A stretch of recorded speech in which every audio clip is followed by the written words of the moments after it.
tous et à toutes, bienvenue au webinaire Matisse de ce jour. Je m'appelle Johanna Sombrin, je suis psychosociologue et je travaille au CEPIAS Nouvelle-Aquitaine depuis septembre 2024 en soutien à la mission Matisse. Le sujet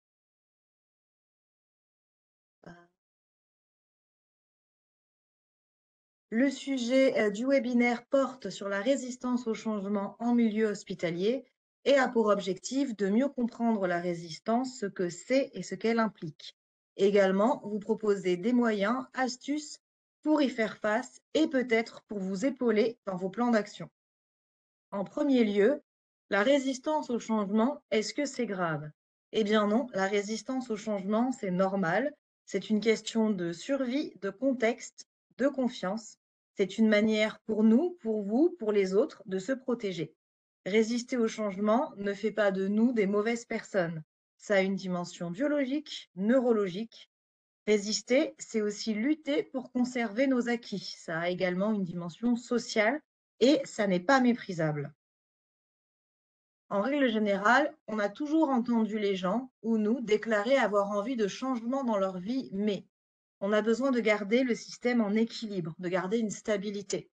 Dès 1937, Allport met en évidence qu'on aime ce qui est familier, rassurant. Par exemple, les enfants aiment regarder le même dessin animé, que l'histoire soit racontée exactement de la même façon. Même si la situation dans laquelle nous sommes n'est pas satisfaisante, le changement est perçu comme une menace. En fait, plus la situation est mauvaise, insatisfaisante, plus on va s'y accrocher, car on n'a pas assez d'énergie pour amorcer un changement. On est en mode survie. L'innovation n'est donc pas possible. Par exemple, dans une situation de burn-out ou de dépression, c'est impossible pour nous de faire plus que les tâches de base. Le changement, même quand il est positif, il peut être perçu comme une réduction de contrôle. Le changement est un stresseur. Le stresseur peut troubler l'homéostasie du cerveau. Mais ça, on y reviendra plus tard. Donc la résistance au changement, pour trouver une définition, j'ai pris celle de Lewin, qui dit que toute action exercée sur un groupe afin de modifier ses propres normes entraîne l'apparition de forces qui neutraliseront les effets de cette pression. L'équilibre quasi stationnaire est maintenu au prix d'un accroissement de la tension interne du groupe.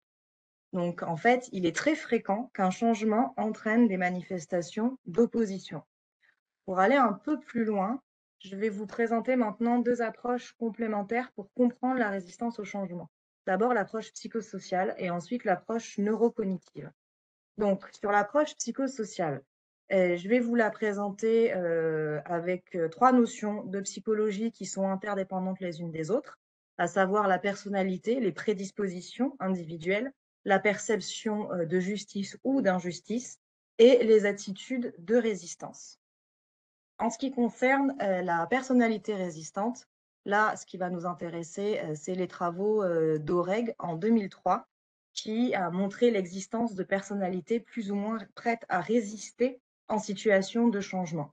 Si une personne est résistante personnellement, elle aura plus de chances de développer des attitudes de résistance au changement.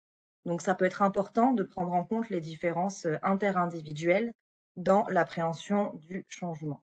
Il y a une échelle de résistance au changement qui a été créée. Hop, voilà, elle est là.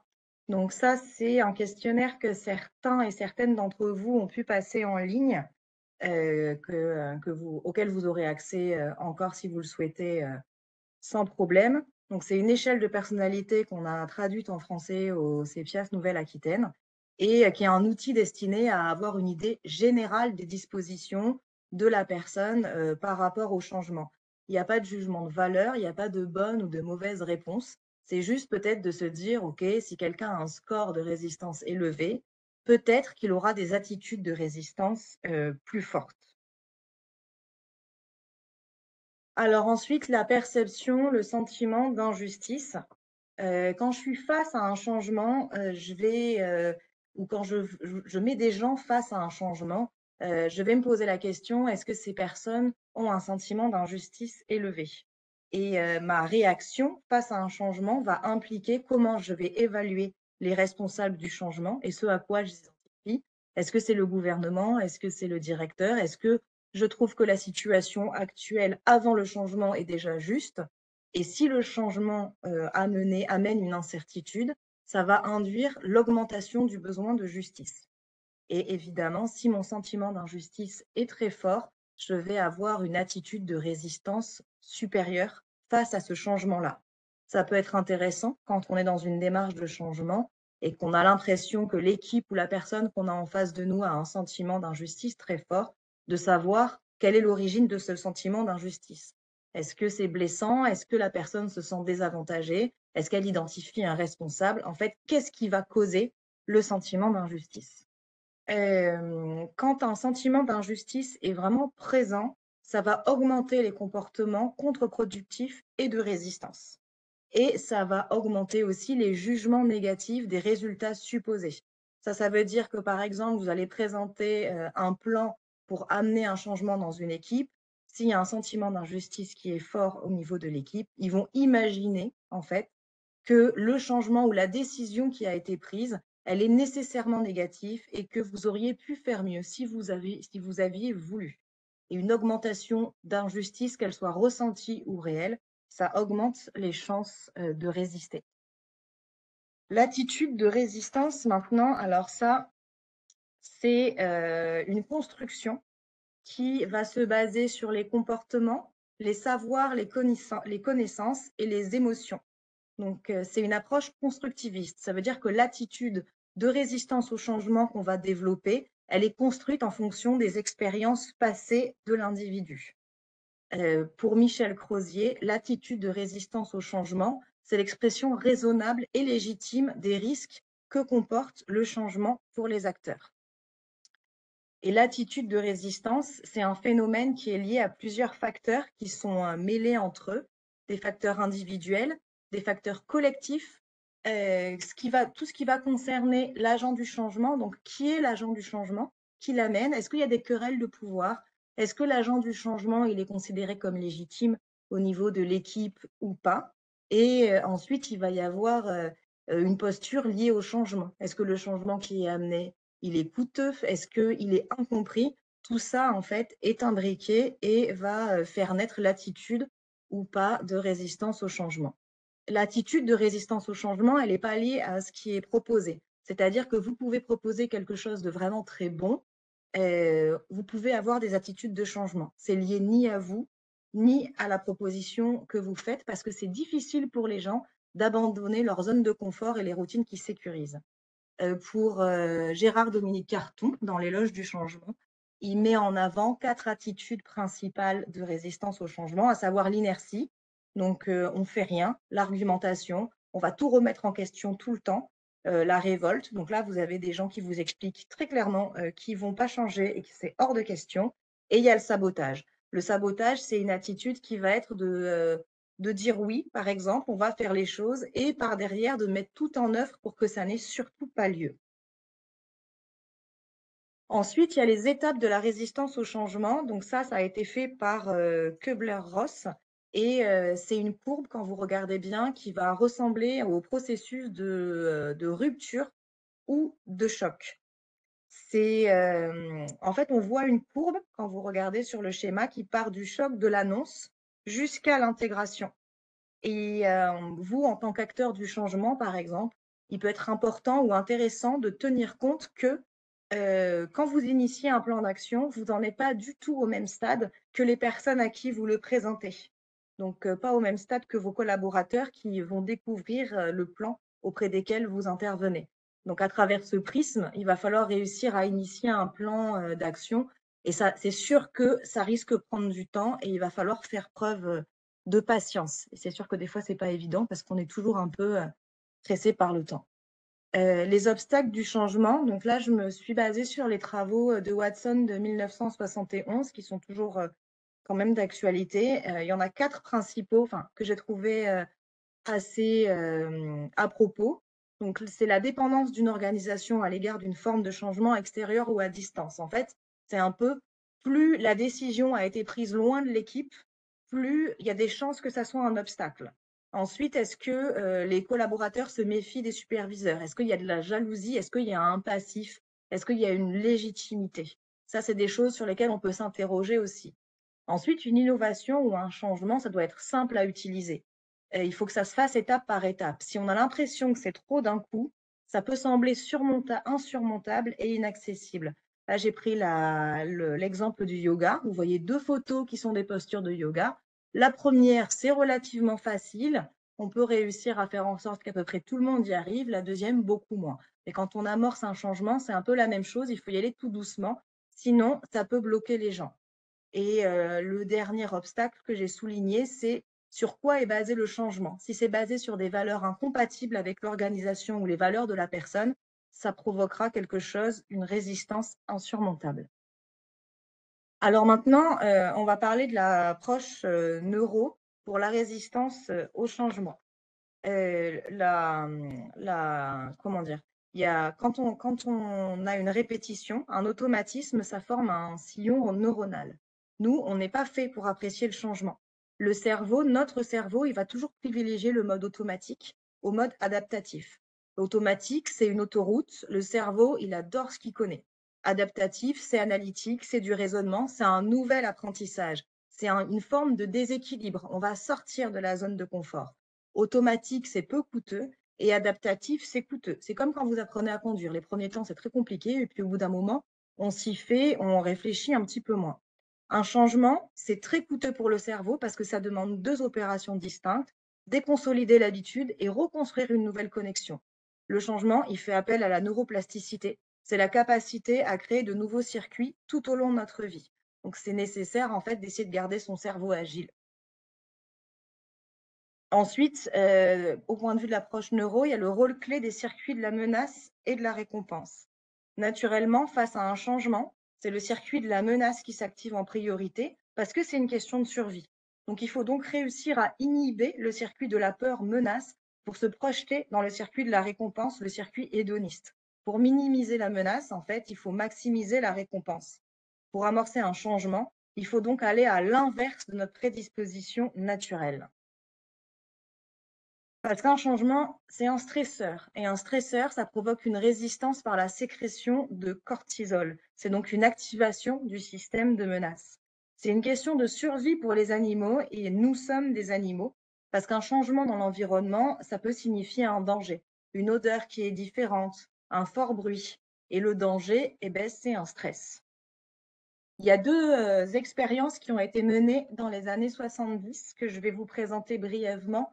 Si vous voulez qu'on y revienne, on pourra en parler au moment des questions. Donc, c'est John Wayne avec les singes et Weiss avec les rats. Donc, John Wayne, avec des singes, il a utilisé des variations de température. S'il faisait une augmentation de température très brutale auprès des singes, on observait chez les singes un stress élevé. Si l'augmentation était progressive, il n'y avait pas de stress. Ce qui va compter, c'est comment le stresseur est perçu par le sujet et pas vraiment le stresseur en lui-même. Weiss, avec les rats, lui, il a utilisé des chocs électriques. Il y avait un groupe de rats qui avait le contrôle, c'est-à-dire qu'ils recevaient des chocs électriques, mais ils pouvaient, grâce à une pédale, contrôler leur arrêt. Dans ce cas-là, les rats qui pouvaient contrôler les chocs électriques n'avaient pas de taux de cortisol plus élevé que les rats du groupe témoin qui ne recevaient aucun choc électrique. En revanche, les rats qui recevaient des chocs électriques et qui n'avaient absolument pas de contrôle dessus avaient un très fort taux de cortisol. Donc, c'est le contrôle que l'on a sur la situation qui va ou pas jouer sur la sécrétion de cortisol. Parce qu'en fait, on sécrète du cortisol dans une situation de danger, c'est un stress aigu, ça va mettre tous nos sens en alerte. Et ensuite, quand on n'est plus en danger, il y a une résilience et retour à un équilibre physiologique. Mais si le stress dure, le système de régulation, il va être déréglé, débordé. On va rentrer dans un stress chronique avec une modification de la structure du cerveau et du système limbique. Et là, ça va devenir un peu plus compliqué. C'est pour ça que je voulais vous parler aussi de l'homéostasie et de l'allostasie. Donc l'homéostasie, c'est l'équilibre interne du corps. Ça aide à maintenir un équilibre interne stable, par exemple la température, le pH sanguin, la glycémie, etc. Si on est dans une phase de stress chronique, l'homéostasie, elle ne suffit pas. Le corps, il fait donc appel à ce qu'on va appeler l'allostasie. C'est la capacité du corps à s'adapter à des changements prolongés ou répétitifs. C'est essentiel, mais c'est très coûteux. Il y a un prix à payer à ça. Et le prix, c'est la charge allostatique. C'est comment faire face à des stress répétés ou chroniques. Mais une exposition prolongée aux hormones du stress, ça peut endommager différents systèmes corporels. À mesure que la charge allostatique, elle augmente, le corps, il s'use, ce qui peut conduire à divers problèmes de santé. Alors, en gros, ce qu'il faut retenir des expériences de Weiss et de Wayne, c'est que pour accepter un changement, on a d'une part besoin de temps et d'autre part besoin de contrôle. Si le stresseur est appliqué brutalement, il y a un débordement du système. Si le stresseur est appliqué progressivement, il y a une adaptation, une régulation. Et les gens ont besoin de contrôle. Ne pas avoir le contrôle, ça fait augmenter fortement l'anxiété et le stress, même si le changement, il est bon pour nous. Si des paramètres sont incontrôlables, ça va générer de la résistance, pardon. Alors, comment on peut faire pour que les gens ils aient un sentiment de contrôle sur le changement, les nouveaux protocoles et que ce soit progressif? Je voulais vous présenter rapidement 3 leviers et 2 outils pour tenter de faire face à la résistance au changement. Le premier levier, c'est travailler sur la cohésion de groupe. Donc, la cohésion de groupe, comment est-ce qu'on peut essayer de la mettre en œuvre? On essaye de s'entendre sur un accord sur les buts, ça peut être la sécurité des patients, avoir un leadership démocratique, donc chercher à identifier des leaders, associer l'équipe aux discussions et aux décisions et répartir clairement les rôles, réussir, essayer en tout cas de valoriser chacun et chacune dans son expertise formelle, donc sa formation et aussi informelle, son savoir-être et être capable de répartir les tâches explicitement. Si le groupe est cohésif, ça donne un meilleur moral. Au niveau des outils, il y a les serious games qui sont développés par différents CEPIAS et CRATB. Donc là, vous en avez un panel avec iControl, les hygiéneurs, des escape games. Je vous invite à aller regarder si ce n'est pas déjà fait sur plusieurs CEPIAS en France. Vous allez trouver beaucoup de documentation intéressante. Le deuxième levier, c'est le style de management qu'on va mettre en place pour amorcer un changement. Ce qui va marcher le mieux, c'est ce qui est coopératif, participatif, créatif. Et ça s'oppose complètement à ce qu'on va appeler le style autocratique, qui est un peu la dictature. Euh, Là, en fait, le porteur de projet, il va plus se positionner comme un chef d'orchestre, essayer d'être sensible au climat du groupe. C'est la responsabilité de l'agent du changement de faire entrer le groupe dans un processus créatif. On va essayer d'être dans la discussion plutôt que dans la conférence et laisser les gens débattre librement des idées et des contraintes pour trouver un consensus, essayer de mettre l'adhésion des gens de votre côté. Pour Fauchot et Moscovici, il y a 3 formes de créativité. Il y a l'expression artistique, mais aussi orientée et constructive, où on va être sur des travaux de groupe pour essayer de faire la liaison entre des éléments et de faire intégrer un nouvel élément au système déjà existant. Le troisième levier, ah non, pardon, là c'est un outil pour aider au management coopératif et créatif, c'est le tableau de Kanban. Il s'agit ici de répartir les tâches, les choses à réaliser, les axes d'amélioration qui sont définis en équipe. On peut en choisir 3 et une personne s'empare d'une tâche et peut essayer de la réaliser seule ou accompagnée par un ou une collègue. Ça permet en fait de prendre les tâches petit à petit et de voir la progression, de procéder par étapes pour que personne ne se sente débordé. Le troisième levier, c'est déceler et neutraliser les irritants. Alors, un irritant, c'est quoi? C'est quelque chose dans le service de non urgent, mais qui provoque un mécontentement de fond. Ça peut être un téléphone qui ne marche pas, une porte qui ferme mal. Si on décèle les irritants et qu'on arrive à les neutraliser, cela peut mettre l'équipe dans de meilleures dispositions vis-à-vis de vous et du changement que vous voulez porter. Parce que cela peut être délicat de vouloir amener un changement s'il y a des problèmes existants et qui ne sont pas réglés. Donc, ça pourrait être intéressant de reconnaître l'existence des irritants, de ne pas les minimiser et de les neutraliser le plus vite possible. En tout cas, ceux qui peuvent être neutralisés. Donc, pour déceler les irritants au sein d'un service, on peut demander à l'équipe de les lister, de les classer, qu'est-ce que ça touche, les conditions de travail ou l'organisation du travail, et définir avec l'équipe ce qui est prioritaire ou facile à neutraliser. Et peut-être au bout d'une semaine, refaire un point, en tout cas se donner des objectifs réalistes et appliquer un feedback positif pour que les gens se sentent en succès. Là, pour faire rentrer les gens, les collaborateurs dans un processus de changement, il y a une stratégie qui s'appelle la stratégie des petits pas ou la méthode Kaizen qui part du postulat que le cerveau est un marathonien et pas un sprinter. On essaye de tromper notre système de défense. On préfère additionner des petites activités pour avoir des petites réussites qui tendent vers l'objectif. On va sortir de sa zone de confort ou faire sortir les gens de la zone de confort, mais pas trop pour éviter d'activer le système de menace. La méthode Kaizen, elle encourage la mise en place de petites actions concrètes, le suivi des actions et des objectifs réalistes, l'exploitation des compétences de l'équipe, le feedback positif, l'adaptation au fur et à mesure. En fait, ce qui va être intéressant, c'est de laisser du lest à l'équipe pour qu'elle s'approprie elle-même le changement et les actions mises en place. Peut-être qu'au final, le projet ressemblera pas exactement à ce qui avait été imaginé, mais si l'équipe s'est impliquée dedans, elle s'est sentie concernée par les décisions, elle se sent comme actrice du processus et il y aura plus de chances de succès. Donc, pour être un agent du changement, qu'est-ce que c'est? Il va falloir tenir compte du contexte, ne pas prendre personnellement la résistance, ne pas oublier qu'il y a beaucoup d'actions de changement qui avortent et ça n'a rien à voir avec la qualité de ce que vous allez proposer. Ne pas oublier que vous n'en êtes pas au même stade, vous, les agents du changement, que les salariés qui viennent de rentrer dans le processus, que c'est important de préparer l'intervention en amont, de préparer des outils et aussi de savoir les adapter par rapport à l'équipe que vous avez en face de vous. Avoir un plan d'action, mais pas faire preuve de rigidité, réussir à être un leader créatif et valoriser, impliquer, donner du contrôle. Donc c'est sûr que ça regroupe beaucoup de choses. C'est pas forcément évident à mettre en place du jour au lendemain, mais ça donne des axes de réflexion. Maintenant, je voulais revenir sur le questionnaire d'OREC traduit en français. Vous avez été nombreux à répondre et il y a encore le lien qui est actif si vous n'avez pas répondu en ligne et que vous voulez y répondre maintenant ou plus tard. Donc, il est sur 4 dimensions, 17 éléments.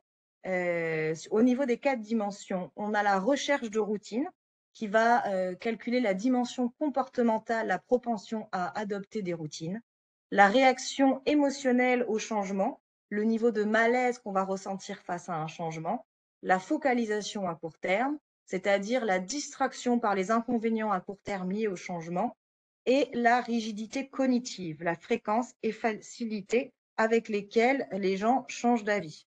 Les résultats, ils se présentent quand vous le passez en ligne sous cette forme. Vous obtenez un score général sur les 4 dimensions. Par exemple, ici, le score, c'est 2,8 sur la recherche de routine.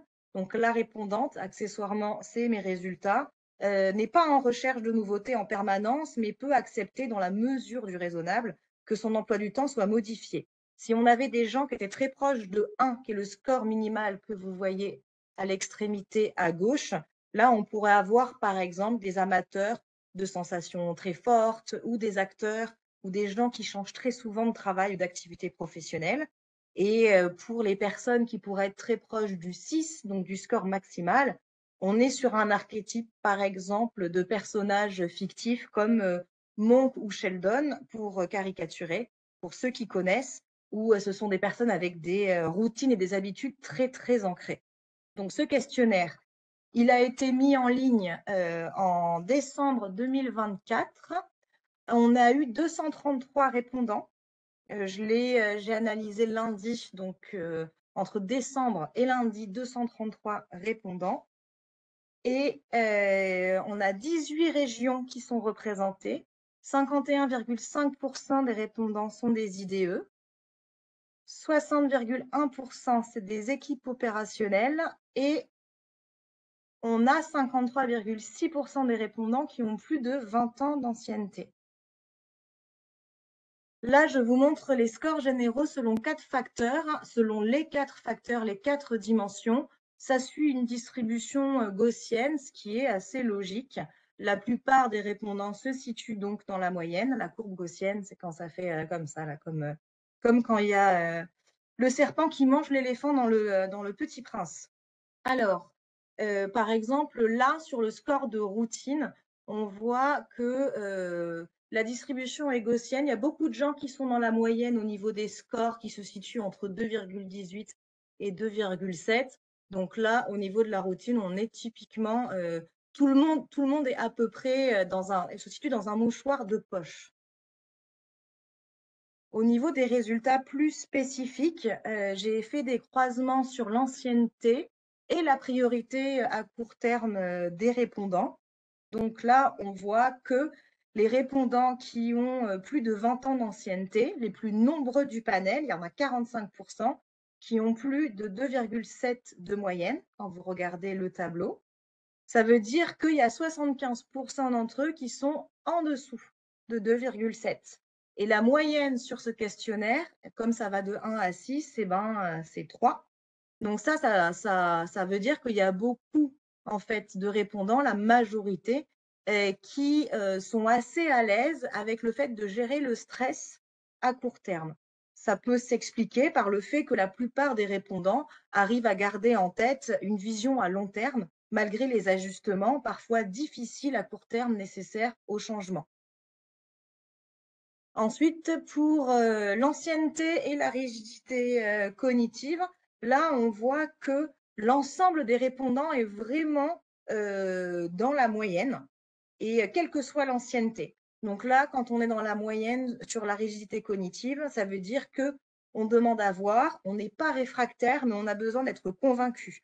Ça peut s'expliquer dans le domaine médical, là où vous êtes, parce que c'est un domaine qui évolue régulièrement, que ce soit les pratiques, la recherche, les avancées scientifiques, etc. Donc les répondants sont ouverts à changer leurs opinions, à évoluer, mais quelque part, il faut de bonnes raisons, des preuves, ce qui semble assez logique vu les métiers.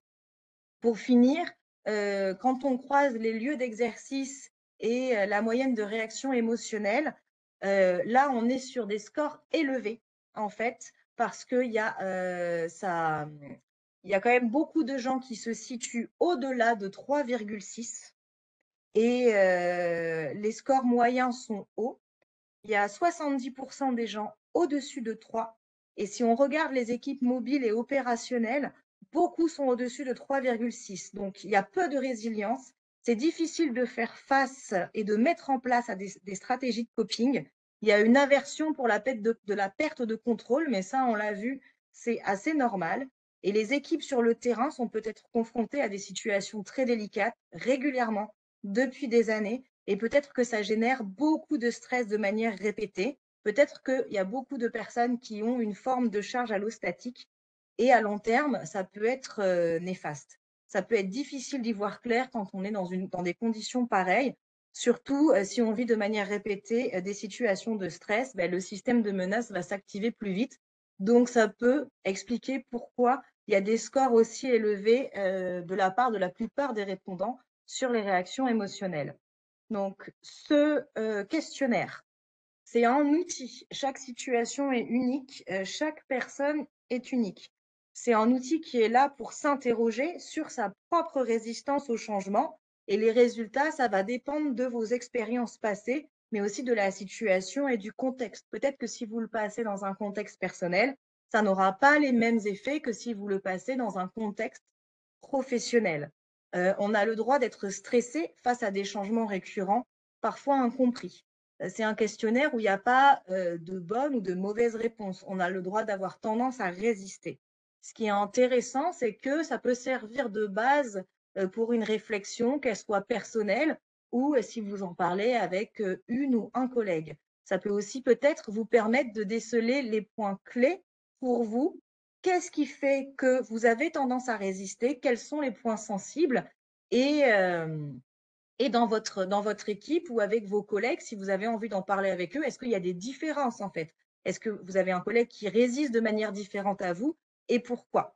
Prendre conscience que face au changement, les gens ne résistent pas tous de la même manière, ni pour les mêmes raisons, ça peut être intéressant. Donc le questionnaire reste accessible sur le site du REPIA, il est anonyme et ça vous donne des résultats directement. Donc, je vous remercie beaucoup pour votre écoute. J'espère que cette présentation vous aura donné quelques clés pour mieux comprendre ce qu'est la résistance au changement et aussi peut-être quelques outils pratiques. Merci beaucoup. Avez-vous des questions? Question pour toi, Johanna. As-tu un témoignage concret à partager pour illustrer un changement opéré dans vos services? Mmh.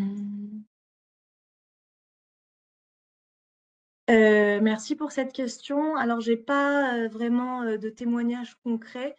Par contre, j'ai eu accès à une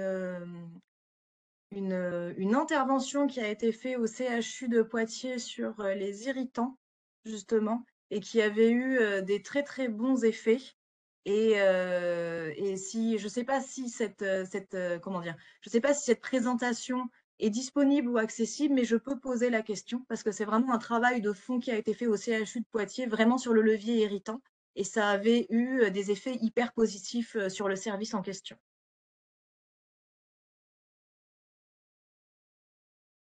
Alors, on a un message de Rachel, voilà, qui te remercie et qui te dit que c'est très clair et qu'on se sent dans la normalité et que c'est rassurant.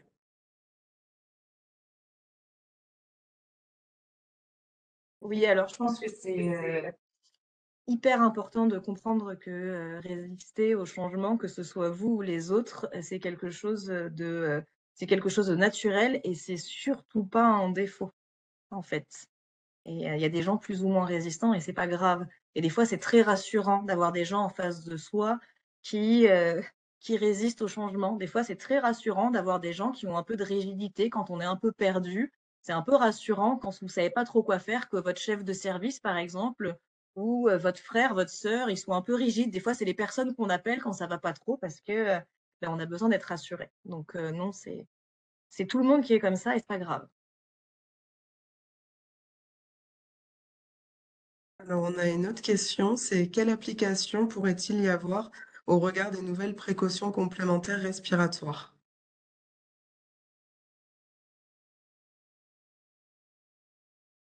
Là, j'avoue, je connais pas les nouvelles, précautions respiratoires, ça sort un peu, de mon champ de compétences. Je suis pas capable de répondre à cette question, je suis vraiment désolée.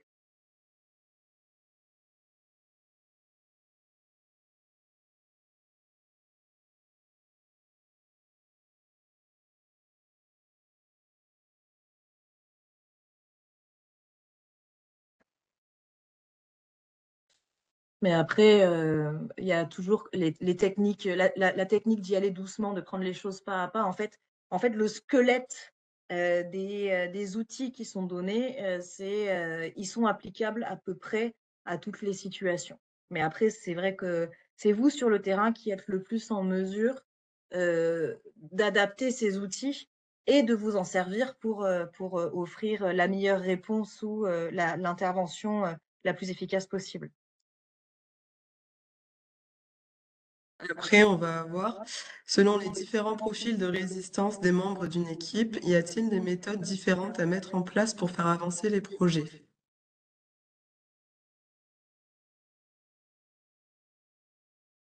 Bah, alors ça, c'est une question un petit peu difficile dans le sens où c'est un questionnaire qui a été fait, hem, qui a pas été vraiment testé sur des soignants à la base. Par contre, ce qui peut être intéressant, c'est déjà de prendre conscience ou de faire prendre conscience aux gens, qu'ils ne vont pas forcément résister de la même manière ou que les problématiques ne vont pas se situer exactement au même endroit pour tout le monde. Déjà, ça peut être une avancée et de savoir ça, ça peut permettre d'en discuter. Mais malheureusement, j'ai pas encore de réponse, à vous donner précisément, là-dessus, mais peut-être que ça viendra si un jour on a, je sais pas, 2 000 réponses sur le questionnaire et qu'on a vraiment le temps de l'analyser, peut-être que, ça pourrait être l'objet d'un prochain webinaire. Et la dernière que je vois, c'est la difficulté à laquelle nous sommes annuellement confrontés et sur la résistance vaccinale. Avez-vous des outils ou des retours d'expérience sur cette thématique pour promouvoir celle-ci auprès des professionnels?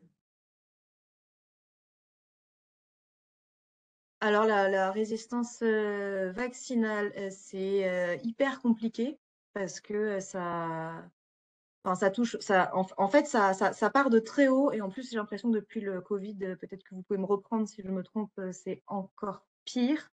Et j'ai l'impression que ça englobe beaucoup, beaucoup de choses, la résistance vaccinale. C'est un peu compliqué pour moi de répondre à cette question, malheureusement. À part les outils qui existent déjà, mais j'ai l'impression qu'il y a beaucoup de choses qui sont mises en place au sein des services, au sein des CH. Et j'ai l'impression que c'est très, très, très profond, la résistance vaccinale. Apparemment, on te confirme, c'est encore pire depuis la Covid-19. Alors, tu as une autre question. C'est avez-vous déjà utilisé des outils pour convaincre à l'usage de la friction du chat alors que les personnes ont déjà toutes les connaissances nécessaires sur le sujet? Alors là-dessus, moi, je vais ça serait vraiment bien que vous puissiez voir le travail du CHU de Poitiers, parce que en réussissant à neutraliser les irritants dans le service, il y avait comme ça des sujets un peu compliqués, notamment la friction qui était plus facile à mettre en place et c'était plus facile d'en reparler. Donc j'espère pouvoir obtenir l'autorisation de faire passer ce travail qui était vraiment très très bien. Après, par rapport à tout ce qui va être le lavage des mains, c'est vrai qu'il y a beaucoup d'outils qui existent déjà sur les bases documentaires du REPIA et notamment, je crois qu'il y a des choses avec les Serious Games. Donc pas hésiter à regarder les bases doc et si jamais vous trouvez pas, vous pouvez envoyer un petit mail, on vous aiguillera. Alors, dans le chat, je vois une réponse qui dit en fait, je pense que ce sont des éléments qui viennent enrichir nos connaissances et permettent d'affiner nos stratégies sur le terrain sans qu'il y ait de recettes.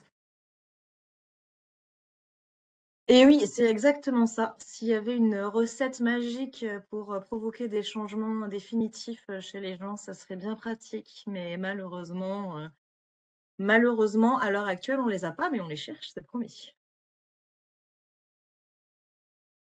Une autre question. Alors, de Ali Ouattara. Bonjour, j'apprécie le levier des irritants et pour moi, il devrait être le premier sur lequel il faudrait agir avant les autres. Donc, cohésion du groupe et management. La question est, existe-t-il des outils ou des marches pour déceler les irritants? Oui, alors c'est sûr que j'y suis passée assez vite, mais en général, les équipes, elles connaissent un minimum les irritants. Donc, tout, quand vous aurez le PowerPoint et le document associé, vous pourrez voir assez facilement en fait la méthode de regarder de quel type d'irritant c'est et de laisser le temps à l'équipe en fait de vous les lister et de se poser ces questions-là. Pour préciser, le questionnaire dont vous a parlé Johanna, on vous a mis le lien dans le chat, voilà, pour que vous puissiez aller le consulter et le remplir si vous voulez. Alors, tu as une réponse. Les irritants ne sont-ils pas ce qui ressort des signalements internes? Alors pas forcément parce que des fois enfin ça peut être des choses qui sont pas du tout intuitifs et parfois un irritant c'est quelque chose comment dire, qui est pas si conscientisé que ça. Donc ça va pas forcément ressortir. C'est quand on pose la question, on peut être amené à entendre qu'effectivement, il y a quelque chose d'énervant depuis un certain nombre de temps et c'est pas forcément une notion ou un élément qui a été mis en avant, parce que ça touche pas forcément, ce qu'on pourrait appeler, du médical ou du soin, en fait. On a un commentaire de Catherine Chollet qui nous dit qu'on peut laisser une boîte en carton des irritants dans le service et les agents mettent anonymement leurs irritants. Ça marcherait bien. Oui, ça c'est une excellente idée, de, procéder par ce genre de choses parce que c'est vrai que des fois les personnes peuvent être un peu gênées par évoquer, publiquement, le mot est un peu fort, mais devant les autres, ce qui les dérange.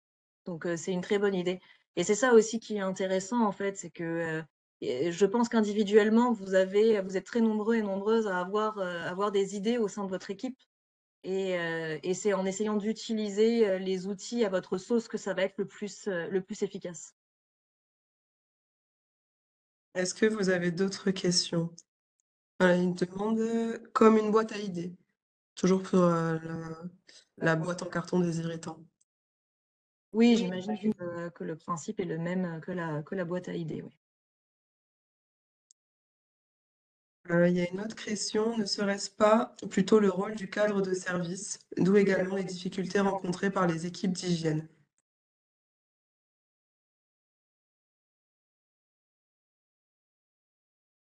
Ça, c'est une très bonne question. Après, ça peut être aussi un moyen de créer du lien avec l'équipe de lui montrer un intérêt. Après, encore une fois, il y a pas de recette miracle, mais c'est vrai que si vous arrivez dans une équipe et que vous vous intéressez aussi à ce qui se passe auprès d'eux, ils vont se sentir concernés et ils vont prendre le contrôle un petit peu, de ce qui se passe. Et peut-être que ça va prendre plus de temps au début, mais peut-être qu'à terme, ça va vous permettre de travailler, plus sereinement, en collaboration avec cette équipe-là. Alors si vous n'avez pas plus de questions, Heu, on va faire une actu la semaine prochaine pour vous remettre, tout ce contenu, donc avec, le replay de la présentation et le PowerPoint, voilà, pour rappel. Pour les attestations de présence, hésitez pas à envoyer, un mail à l'adresse cepias.na@chu-bordeaux.fr. On vous le remettra dans le chat et on vous souhaite une bonne fin d'après-midi à tous et merci encore d'avoir participé à notre webinaire. Merci beaucoup, bon après-midi.